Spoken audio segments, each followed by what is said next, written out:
মানব না কোনো বাধা, জীবনটা আমার আফসোস নেই আর, হোক না যা হবার। এলে জীবনে তুমি, জেলে নতুন আলো, জানি না কি হলো এই মন হারালো। ভালোবাসা ফিরে এলো,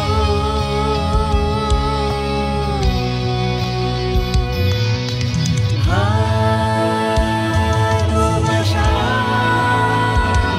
ফিরে এলো।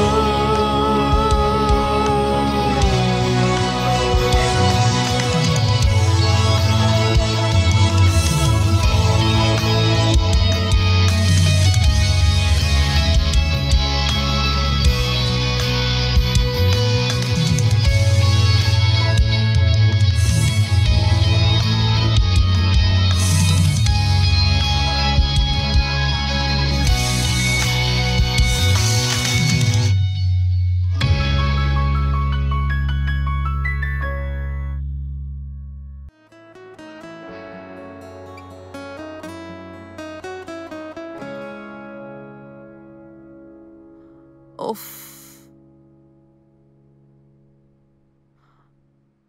ফেহমি তুমি ঘুমোচ্ছ? ঘুমোচ্ছি। আমি ঘুমোচ্ছি না। ঘুমো। ঘুম আসছে না। ভেড়া গুনতে থাকো মুকাদ্দেস। ফেহমি আমার গোনা শেষ। তাহলে অন্য কিছু গোনো। এই ওঠো তো। হাতে ব্যথা দিও না। ওঠো তো ফেহমি, আমার উল্টো পাল্টা চিন্তা মাথায় আসছে, ঘুম আসছে না। একটু মেডিটেশন করো ডার্লিং। কি নিশ্চিন্তে ঘুমিয়ে আছো ফেহমি, তোমার অবস্থা তো দেখছি আমার চেয়েও খারাপ। উফ, যত মন চাই ঘুমাও। শব্দ করো না তো।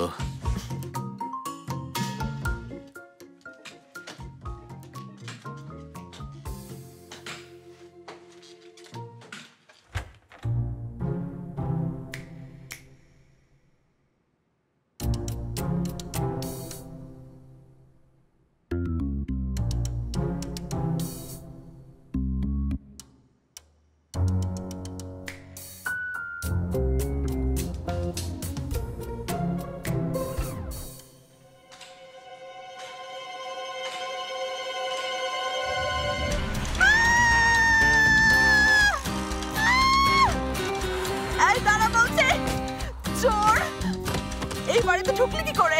আমাদের বাড়িতে কেন ঢুকেছিস বল? ম্যাডাম হয়েছে, ভয় নেই, শান্ত হন, বদমাশটা অজ্ঞান হয়ে গেছে। চুপ মুস্তাফা, চুপ, তোমার কারণেই তো সব হয়েছে। কিন্তু ম্যাডাম আমি। আবার কিন্তু কিসের? এই চোর ভেতরে ঢুকলো কিভাবে? তুমি কিভাবে আমাদের খেয়াল রাখছো মুস্তাফা? আমি তো গ্যারেজে। তোমার চাকরি থাকবে না, কথা বুঝেছো? বের করে দেব তোমাকে। এত রাতে এই বাড়িতে কি শুরু হলো? আবার কি হয়েছে? চিৎকার করছো কেন? ওকে। এই লোকটা কি আর হবে? আমাদের ফারেদ্দিন ভাই, দেখতে পাচ্ছ না? লোকটা রাতে থাকতে এসে এখানেই ঘুমিয়ে পড়েছে। না রে বোকা মুকাদ্দের, এটা চোর আমাদের বাড়িতে ঢুকেছে, এখন অজ্ঞান হবার নাটক করছে, চুরি করতে এসেছিল। কিন্তু এই চোর বাড়িতে ঢুকলো কি করে? মুস্তাফা, চোরটা কি তোমার কারণে অজ্ঞান হয়েছে? জি ফেহমি স্যার, মুকাদ্দাস ম্যাডামের চিৎকার শুনে আমি লাঠি নিয়ে দৌড়ে এসে ওর মাথায় বাড়ি মারি, তারপর লোকটা অজ্ঞান হয়ে যায়।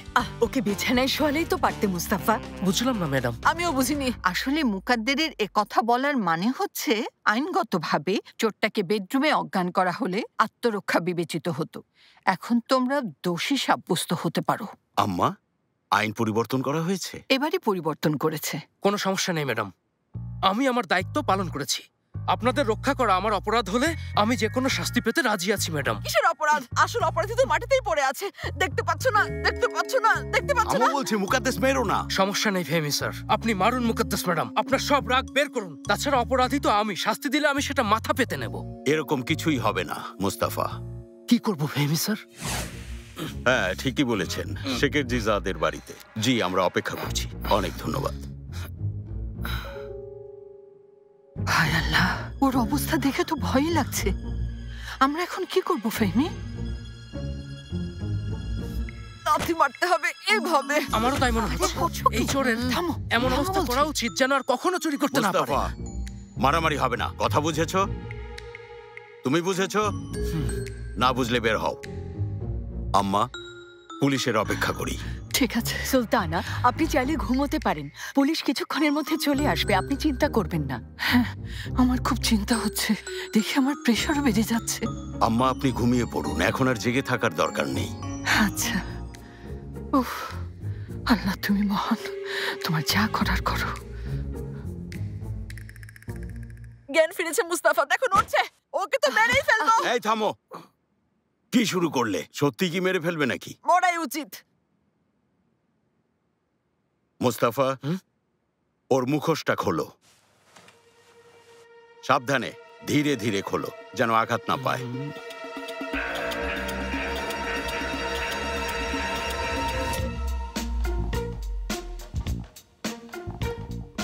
এই ছেলে, তোমার লজ্জা করে না?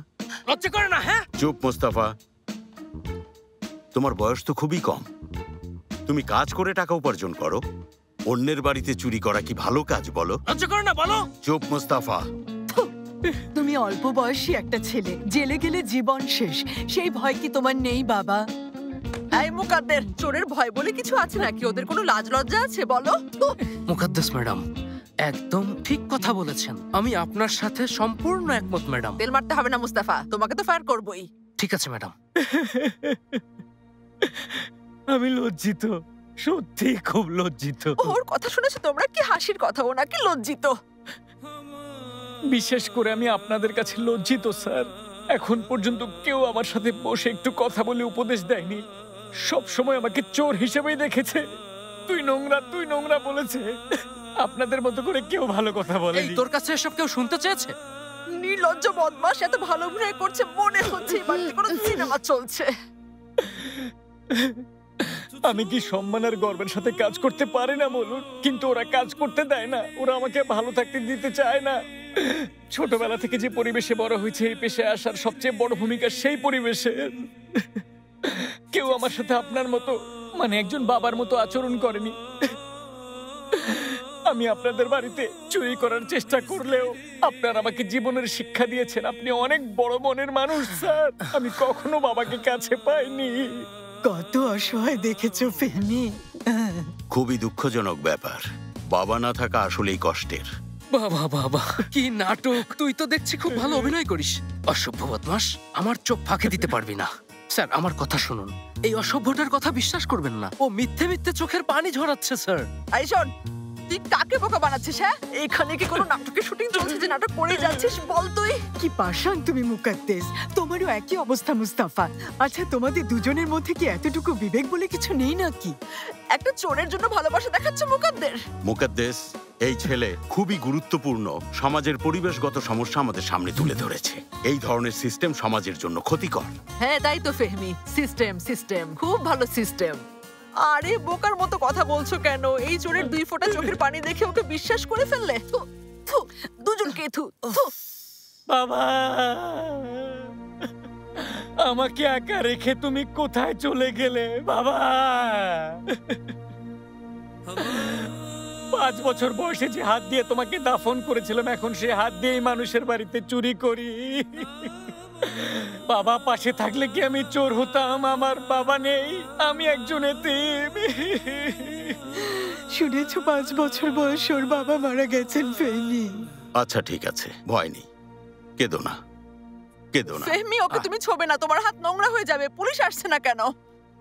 মুস্তাফা, এখনই ম্যাডামের জন্য ওই বিশেষ চা নিয়ে এসো। কিন্তু ফেহমি স্যার, এখনই যাও। কিন্তু ফেহমি স্যার, এবার মুকাদ্দাস ম্যাডাম একদম ঠিক কথা বলছেন। মুস্তাফা, এখনই যাচ্ছি স্যার। কেঁদো না। অবস্থা দেখো, আমরা কি বোকা নাকি যে তোর সব কথা বিশ্বাস করবো? হ্যাঁ, শোন ছেলে, এসব চক্রান্তমূলক টিভি সিরিজ দেখে আমি আমার জীবন পার করে এসেছি, তাই এত সহজে আমার মন গলাতে পারবি না। আমি হচ্ছি ষড়যন্ত্রের রানী, তুই বুঝেছিস? বাবা, আচ্ছা ঠিক আছে, আমাকে পুলিশে ধরিয়ে দিন, আমি জেলখানায় পৌঁছে মরবো। কিন্তু আমার পরিবারকে কিছু জানতে দেবেন না, কারণ ওরা জানে আমি আপনাদের কোম্পানিতে মিষ্টির প্রধান শেফ হিসাবে কাজ করি স্যার। কি? হ্যাঁ, শুনলে ভেঙে পড়বে। দেখো দেখো দেখো, কি চালাক! প্রধান শেফ হয়ে গেছে, তাও আবার আমাদের কোম্পানির। কি চালাক রে বাবা! এখনই প্রধান শেফ হওয়া দেখাচ্ছি। প্রধান শেফ হতে এসেছে। লোভী, ও নাকি অসহায়, এতিম, ফিস ফিস ফিস ফিস ফিস ফিস। আমি একটা কথা বিশ্বাস করি না, এতিম হলে সেটা তোর সমস্যা, আমার কি আসে যায়, আমার কি, কেউ তোকে কোনো দয়া দেখাতে আসবে না, কথা শুনে রাখ। বাবা,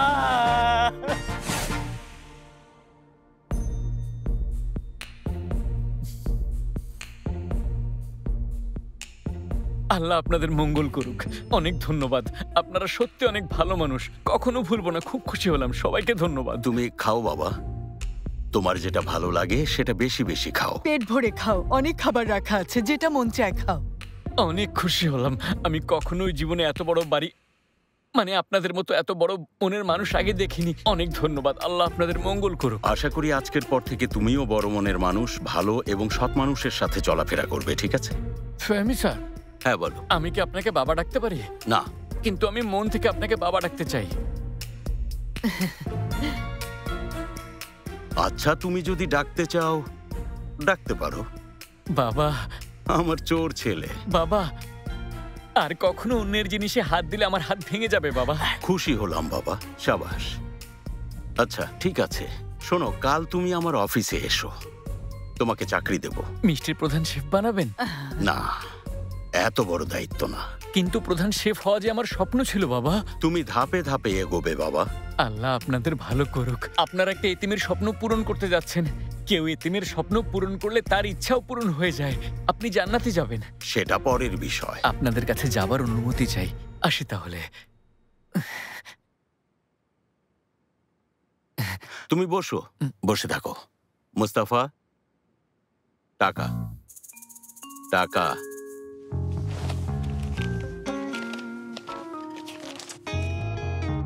সব টাকা দাও, সব।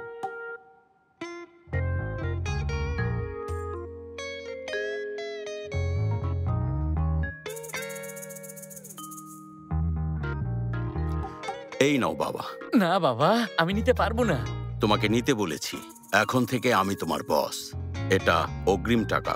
তাহলে নিতে পারি বাবা। আপনাদের সবাইকে ধন্যবাদ, অনেক দোয়া রইল। আমি এখন আসি। বাবা, আম্মা। এত দূর যেও না, আমাকে ম্যাডাম ডাকলেই হবে। দুঃখিত, আসলে কাকে যে কি বলে ডাকবো বুঝতে পারিনি। আগে কখনো আপনাদের মতো কারোর সাথে কথা বলিনি তো। আম্মা। হ্যাঁ, ম্যাডাম ম্যাডাম। দুঃখিত, আবারও আম্মা ডাকলাম। ম্যাডাম, ঠিক আছে। বাবা। ঠিক দেখা আছে হবে বাবা, ঠিক আছে। খুশি কাল চলে হলাম। এসো। ঠিক আছে। ফেমি স্যার, আপনি এটা কি করলেন? কাজটা একদম ঠিক করেননি। মুস্তাফা, পকেটের সামান্য কয়টা টাকা খরচ হয়েছে বলে তোমার এত কষ্ট লাগছে? কাল সকালে এসো, আমি তোমাকে দ্বিগুণ টাকা দেব। খুবই লজ্জার বিষয় মুস্তাফা, খুবই দুঃখজনক। লজ্জা পাওয়া উচিত। চলো জাঙ্গো, চোর ভাইয়া চলে গেছে, চলো আমরা ঘুমোতে যাই।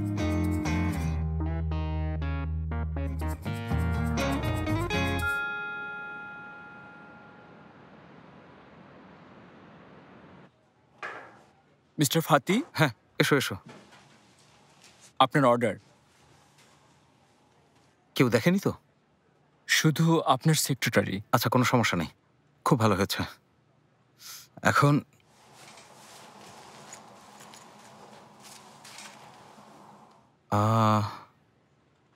বাবার সাথে আমার ডিল হয়েছিল, আমি তো আর এখন থেকে শেখের জিজাদে নই। ফ্ল্যাশ ফ্ল্যাশ ফ্ল্যাশ, এক সেকেন্ড, আমি আগে আমার কার্ডের ব্যালেন্সটা চেক করে নিই।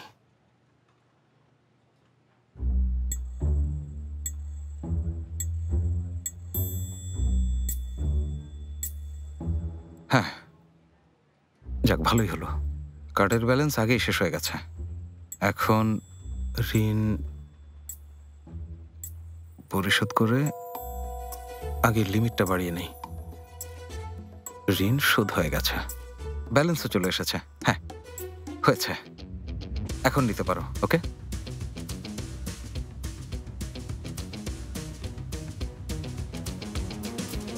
ওকে, অনেক ধন্যবাদ, ভালো থাকবেন। তোমাকেও।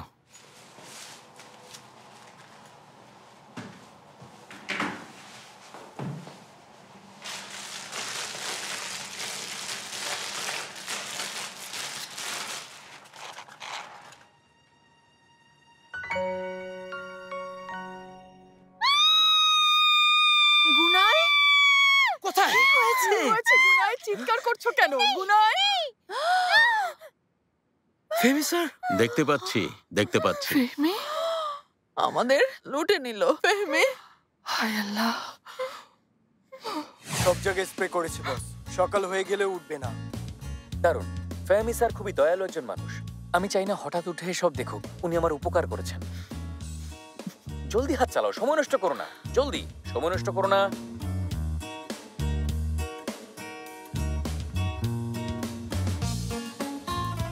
আমার প্রিয় বাবা ফেহমি, মুকাদ্দের আন্টি এবং আমার বুড়ো দাদিমা গুলসুম দাদি।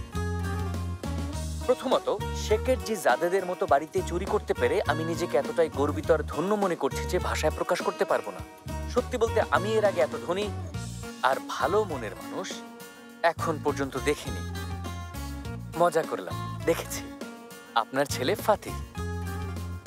আমি সত্যি আপনার মতো মানুষের ছেলে হতে চেয়েছিলাম, তবে আপনার ছেলে হয়ে থাকলেও আমি একজন চোরই হতাম। কি করব বলুন, এটাই আমার স্বভাব। কিন্তু ফাতিহ ভাই খুবই ভালো মানুষ।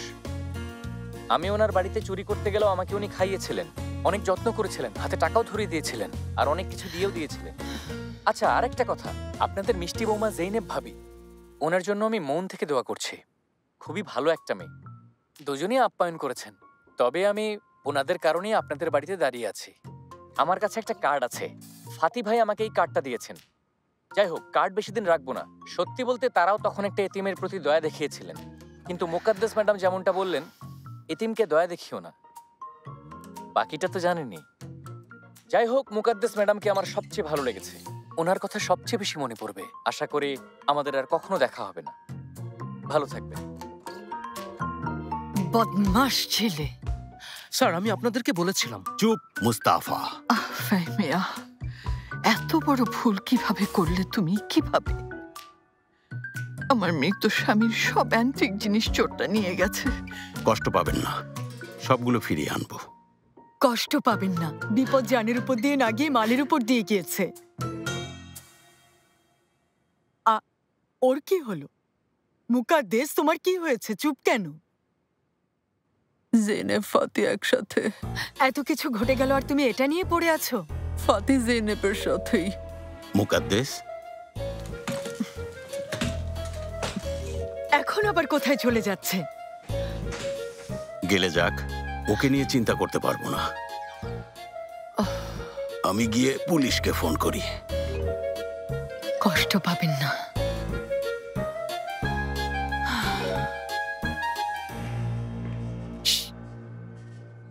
বলুন মিস্টার ফাতিহ।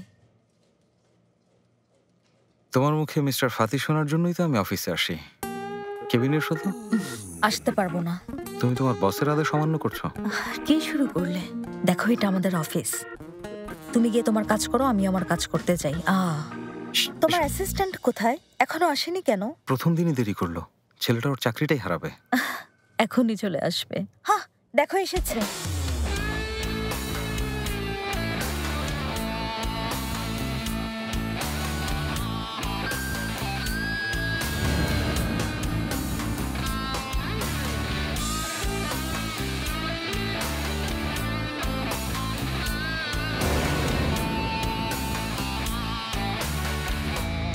আরে কি হ্যান্ডসাম লাগছে।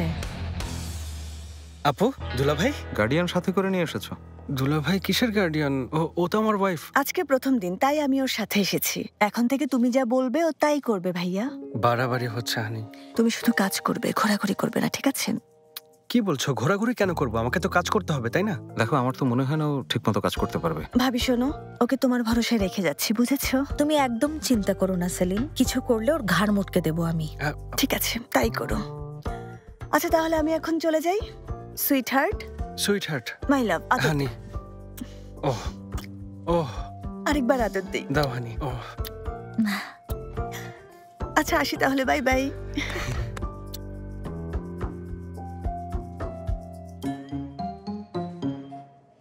দুলা ভাই, কি করবো আমি? আমাকে স্যার ডাকবে। Fatih sir. কি করব বলুন? চা নিয়ে এসো। কি চায়ের লোক নেই? তুমি আমার অ্যাসিস্ট্যান্ট না? হ্যাঁ, অ্যাসিস্ট্যান্ট। চা নিয়ে এসো। দুলা, আপু কি বলছে? কিসের চা? কিসের আপু? আরে প্রতিবার আটকে গেলে আপুকে ডাকবে নাকি তুমি? ও তোমার বস, ও যা বলবে তুমি তাই করবে। ওরহান এভাবেই কাজ করে, আমিও ঠিক এভাবেই কাজ শুরু করেছি। এখন যাও কাজ করা শেখো। কিন্তু আমি কোথায় যাব, আর কিচেনই বা কোথায় আপু? খুঁজে নাও। আল্লাহ আল্লাহ, এখনো তুমি দাঁড়িয়ে আছো, জানতে যাচ্ছ না কেন? আরে কিচেনটা কোথায় অন্তত সেটা বলো। যা এখনই, জলদি করো। আমি ওরহানের সাথে যাচ্ছি।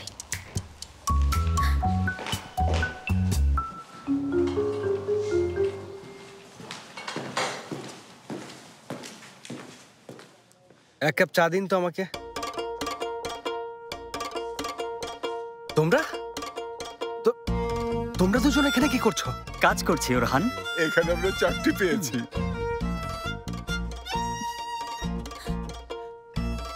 আপু? হ্যাঁ বলো ভাইয়া। ও, তুমি ওদের ব্যাপারে জানতে? জানতাম, ওদের ফাতি এনেছে। সবাই একসাথে থাকলে সুবিধা হবে, এই অফিসটাকেও নিজের পরিবার ভাবতে পারবে। ভালো হয়েছে না? এখানে কাজ করতে তোমার আর সমস্যা হবে না। আচ্ছা থাকো তাহলে। ধন্যবাদ। ওরহান স্যার, তোমাকে বলেছিলাম আমাদের পরিচিত অনেক লোক আছে, দেখলে তো? হ্যাঁ হ্যাঁ, ধরো এই চায়ের কাপটা ধরো। যত দ্রুত পারো ফাতি স্যারকে দিয়ে এসো, কিন্তু সাবধানে, ফেলে দিও না, খুব সাবধানে। চলো, এই যে আপনার চা, এক চুমুকে শেষ করুন। এই নিন গরম গরম চা। বলবেন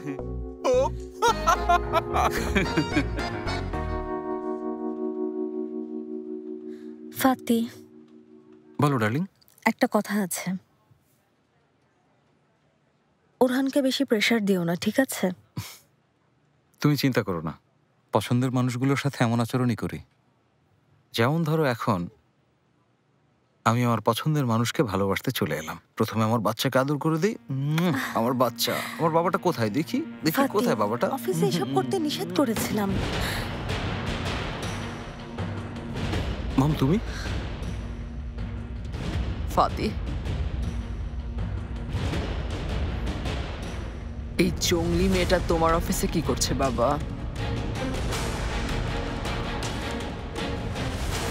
বেরিয়ে যাও, যাও। আমি ওর সাথে সম্পর্ক শেষ করিনি।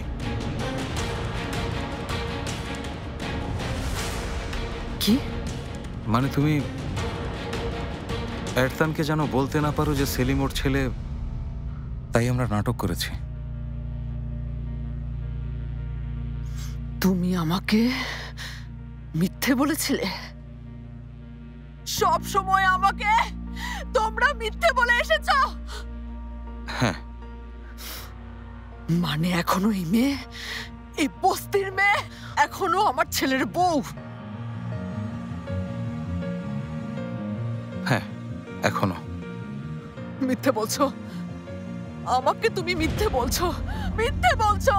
আমি স্বপ্ন দেখছি, মিথ্যে মোহের মধ্যে আছি।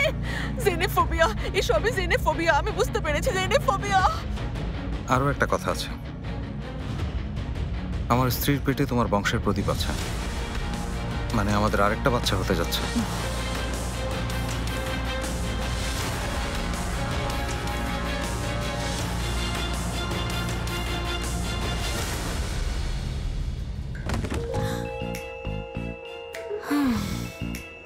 একদিন না একদিন জানতোই। ঠিক।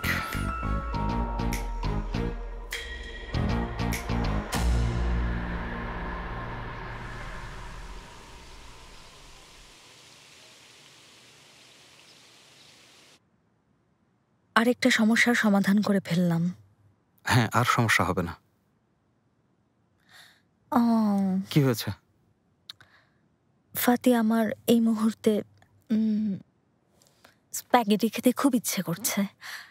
মানে একটু সস, একটু চিজ দিয়ে বানালে খেতে কি যে মজা হতো। হানি, তোমার সত্যিই খেতে ইচ্ছে করছে? তাহলে তোমার হাজবেন্ড তোমার জন্য এখনই স্প্যাগেটি বানিয়ে আনছে। সুইটহার্ট, অনেক ধন্যবাদ।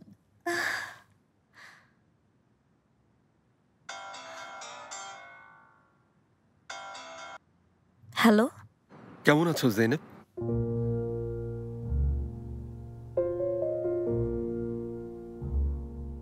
কি চাও এরতান? আমি আমার ছেলেকে দেখতে চাই জেনেব। আশা করি আমাকে ওর সাথে দেখা করতে দেবে।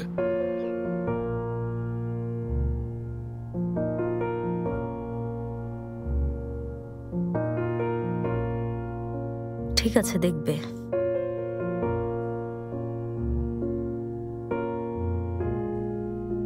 হানি, টমেটো সস দেবো?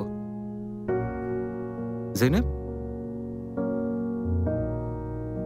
জেনেব, কি হয়েছে? এরতান ফোন করেছিল, ও সেলিমকে দেখতে চায়। ফাতি না করেছো তাই না? ওকে তুমি না বলে দিয়েছো তাই না? ওর অধিকার আছে ফাতি, তুমি জানো। হানি, আমার ছেলের উপর ওর কোনো অধিকার নেই। ফাতি, আজ নয় তো কাল এটা হতোই। আমরা বাধ্য। আমি বলি কি, বন্দরে যাই, ওকে সেলিমের সঙ্গে দেখা করাই, তারপর দেখো আমাদের আর কখনো বিরক্ত করবে না। আচ্ছা চলো তাহলে দেখিয়ে আসি, লজ্জা থাকলে আর বিরক্ত করবে না। ফাতি, এই কাজ আমি নিজেই পারবো। আমি চাই না ওখানে গিয়ে তোমার শুধু শুধু মন খারাপ হোক। দরকার নেই, জলদি ফিরবো।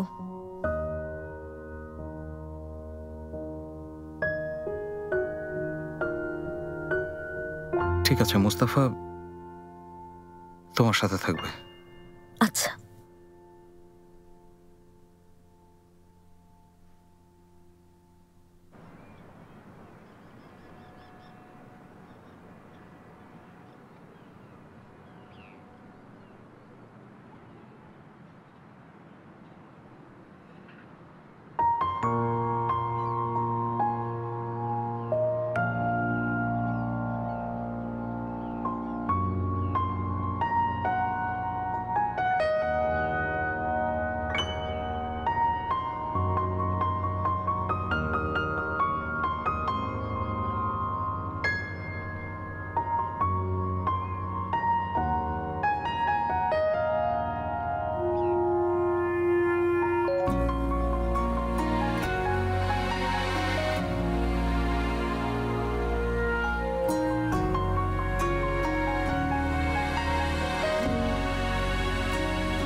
তোমার যেমন ইচ্ছে জেনেব।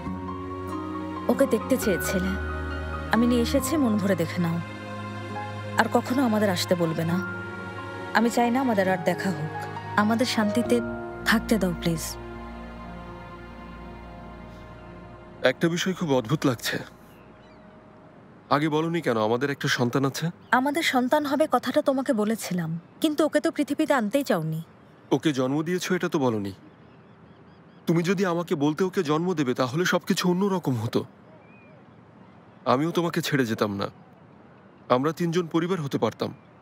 এরতান, আমরা দুজনই তো আমরা ছিলাম না, তাহলে তিনজন মিলে পরিবার হতাম কি করে? তুমি ভালো করেই জানো আমরা কখনোই তোমার কাছে গুরুত্বপূর্ণ ছিলাম না। জেনেব, আমার জানার অধিকার ছিল, না জানিয়ে কিভাবে থাকতে পারলে? দেখো এরতান, এখন তুমি যাই কিছু বলো না কেন তাতে কিছুই যায় আসে না, বুঝেছো? ওকে দেখতে চেয়েছিলে, তাই মানবতার খাতিরে ওকে আমি নিয়ে এসেছি। ওকে দেখেছো এই পর্যন্তই। আমি চাই না এখানে এসে আমি আফসোস করি।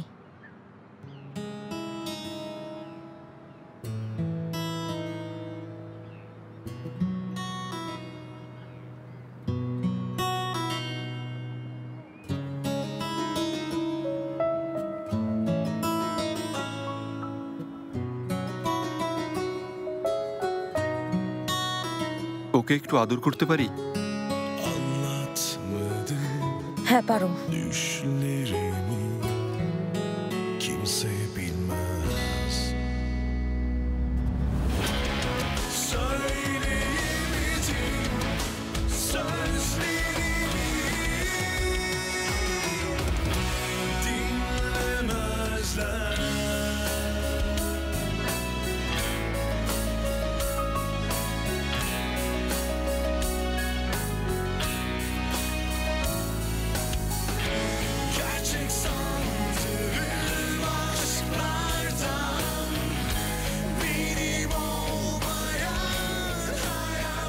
বাবা, Yorulmuşken kaçmaktan, düşünmekten, savaşmaktan. Hadi gel bana gel, ne olur gel.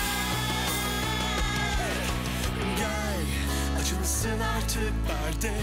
Sen ve ben başrollerde. Hiç bitmesin bu oyun. Hep benle kal, gitme gel. Açılsın artık perde. Sen ve ben başrollerde.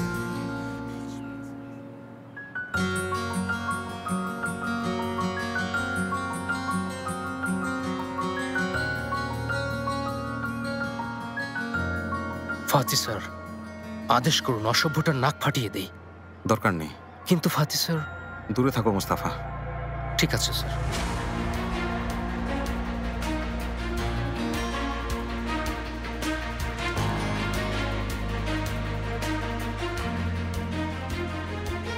এখন বা অনেক আদর করেছো। আর তা তুমি সরো, আমি নিচ্ছি। ফাতি, চলো যাই। কি ব্যাপার জেনেব? তোমার স্বামীকে সাথে করে নিয়ে এসেছিলে? হ্যাঁ, আমার স্ত্রী আর বাচ্চাকে তোমার কাছে একা পাঠাবো নাকি? এক্সকিউজ মি, কি বললে বুঝলাম না। আমার বাচ্চা বলেছো? হ্যাঁ, আমার বাচ্চা।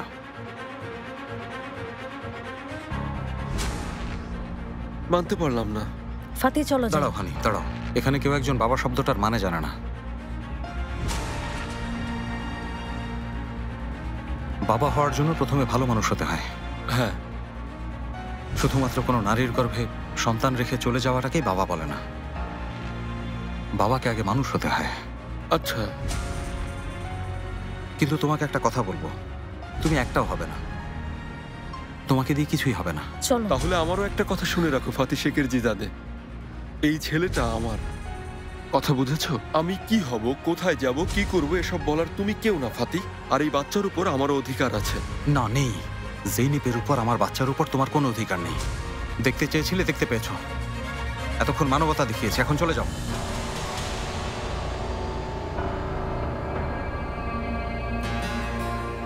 অনেক হয়েছে ফাতি, চলো যাই। চলো। তোমাকে এর মূল্য দিতে হবে। সাবধান, মুখ সামলে কথা বলো এরতান, নইলে তোমার জিপ টেনে আমি ছিঁড়ে ফেলবো বলে দিচ্ছি। সাবধান।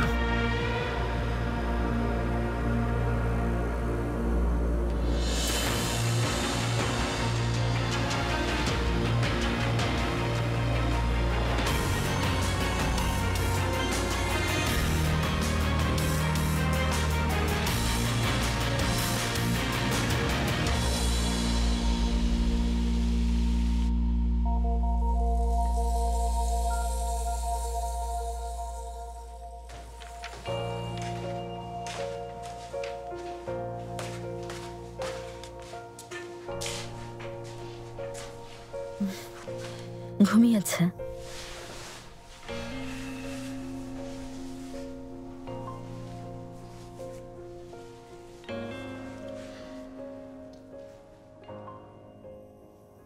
কি চিন্তা করছো আমি জানি। ওই মুহূর্তটা যদি দেখতে না হতো, যদি তোমার স্মৃতি থেকে আজকের ঘটনাটা মুছে দিতে পারতাম। নিজের চোখে না দেখলে আরো মন খারাপ হতো, মাথা থেকে সরাতেই পারতাম না। আমার ভয় হচ্ছে। কিসের ভয় পাচ্ছ ফাতি? তোমাদেরকে হারানোর ভয়। ফাতি, আমাদেরকে তুমি কখনো হারাবে না। একমাত্র মৃত্যু ছাড়া আমাদেরকে আর কোনো শক্তি আলাদা করতে পারবে না।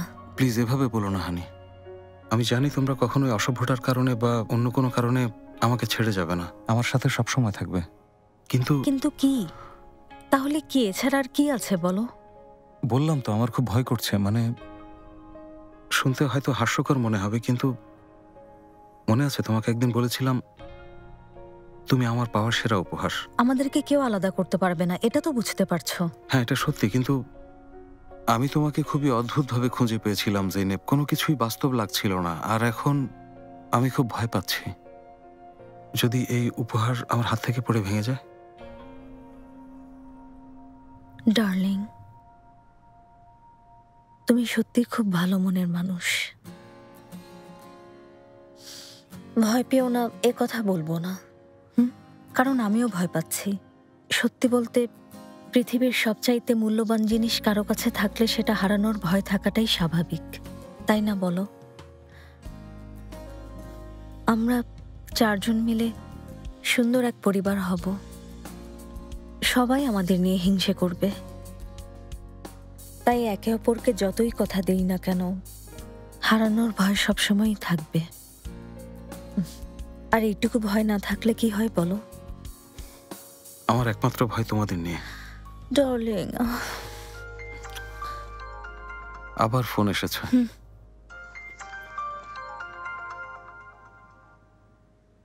হ্যালো বাবা। ফাতে, বাবা তুমি এই কি করেছো? আমি আবার কি করলাম? শোনো, তুমি মুকাদ্দেসের মাথা পুরোই খারাপ করে দিয়েছো। তোমার কি এখনই বলা ঠিক হয়েছে বাবা? আচ্ছা, এবার বুঝেছি বাবা। আসলে হঠাৎ অফিসে এসে জেইনেব আর আমাকে একসাথে দেখে ফেলেছে। তুমি তো জানোই আমি ভালো মিথ্যা বলতে পারি না, কি করব?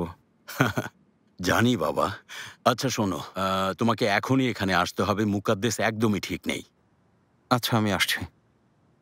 ঠিক আছে। তোমার মম পাগল হয়ে গেছে হয়তো।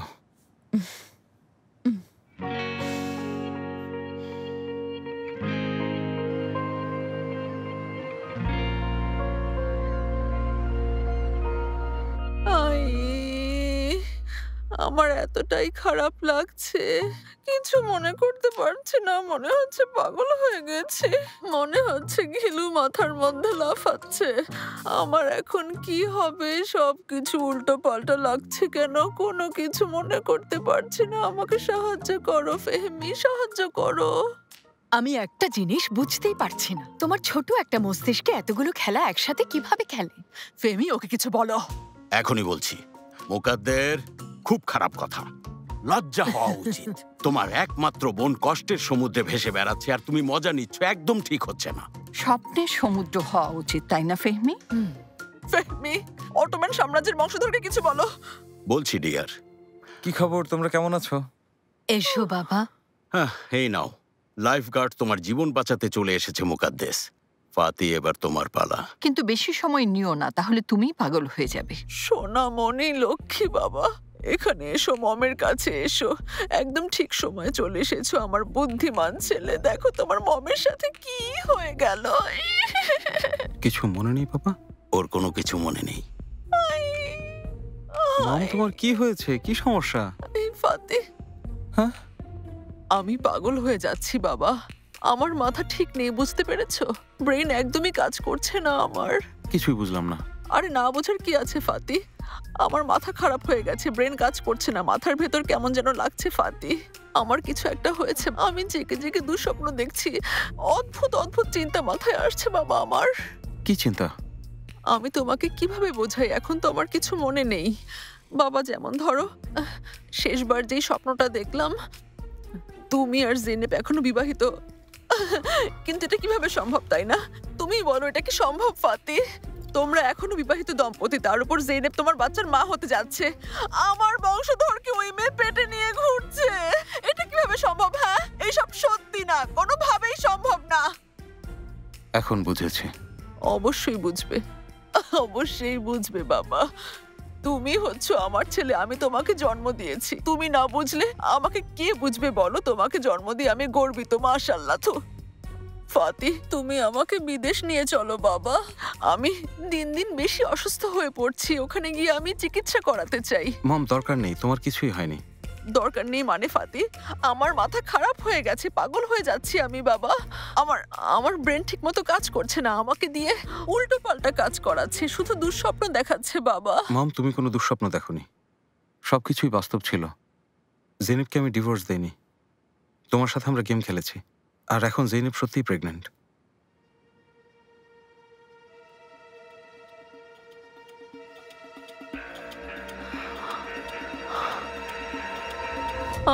আমার বাচ্চা। বাবা, তুমিও দেখছি পাগল হয়ে গেছো। সমস্যা নেই বাবা, আমরা একসাথে দুজন সুস্থ হব, একসাথে যাব বিদেশে, আমরা একসাথে যাব, চিকিৎসা করাবো, খুব ভালো হবে, তাই না ফাতি? এসব সত্যি না বাবা। তুমিও তো ঠিক নেই, তুমি ভূত হয়ে গেছো কিন্তু বুঝতে পারছো না। এখন আমি এখানে উপস্থিত অদৃশ্য আত্মাকে জিজ্ঞেস করতে যাচ্ছি। এই অদৃশ্য আত্মারা, একটা কথা শোনো, ফাতিকে কি তোমরা কেউ দেখতে পাচ্ছ? আহা, অনেকক্ষণ সহ্য করেছি, এবার থামো। এটা কেমন পাগলামি?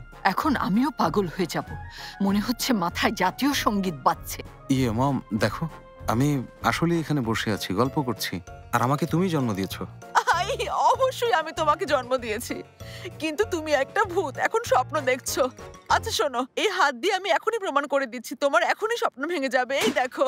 আরে মম, এসব কি হচ্ছে? দেখলে আমার এক থাপ্পড়ে কিভাবে তোমার মাথা থেকে ভূত পালিয়ে গেল। এখন দেখো আমি সবাইকে কিভাবে ঠিক করে ফেলি। আমি তোমাকেও ঠিক করছি, দেখলে তোমাকে আমি ঠিক করে দিলাম।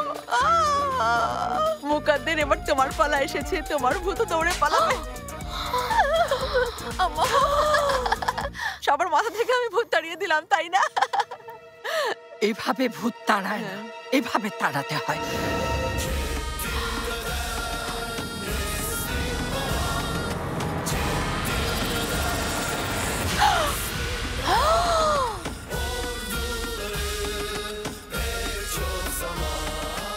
অসভ্য।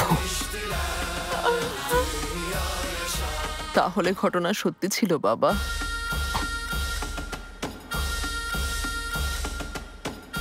এখন কি করব? বেশি কিছু করার দরকার নেই, জেনেপের মুখোমুখি করতে হবে। নইলে আমরাও পাগল হয়ে যাব।